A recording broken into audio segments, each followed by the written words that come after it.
Bien, donc je vais corriger cet exercice-là. Alors pour ce faire, comme toujours, on commence par télécharger le projet. Donc là, c'est bien, il y a un readme.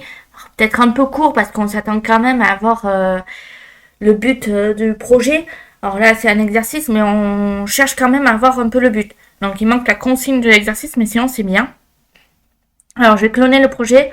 Pour récupérer le projet, toujours cloner avec HTTPS. On ne télécharge pas un dossier zip, etc. Je me rends là où je veux mettre le projet et je fais git clone.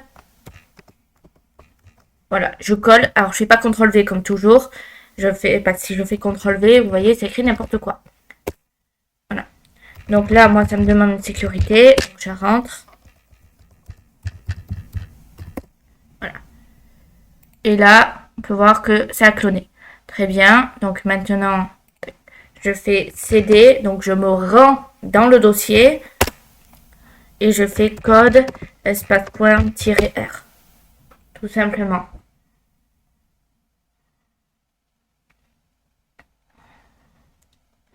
Donc, là, on peut voir que l'architecture est pas mal parce qu'on a un dossier CSS, on a un dossier image et on a notre readme surtout. Donc, comme j'ai dit ici, c'est dommage, il manque les consignes pour ton exercice. Donc, comme ceci, et j'écris consigne, deux points, et là, je mets les consignes. Donc, par exemple, faire, je sais pas quelle est la consigne exacte, c'est justement ça qui est dommage.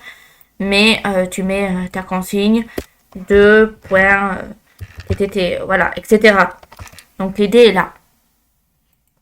Donc là-dessus, je ferme. Alors, je regarde.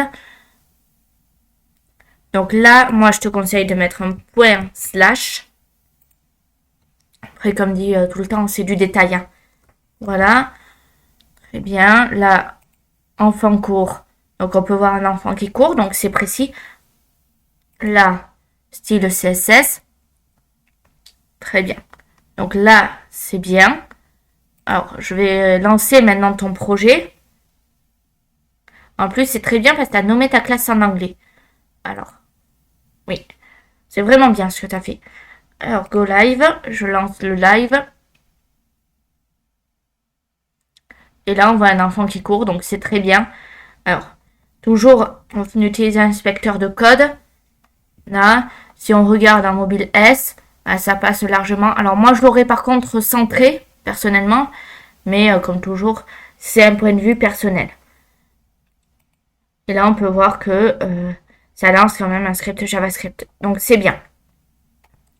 Ensuite, ce qu'on peut voir ici, c'est tu as fait un initial commit.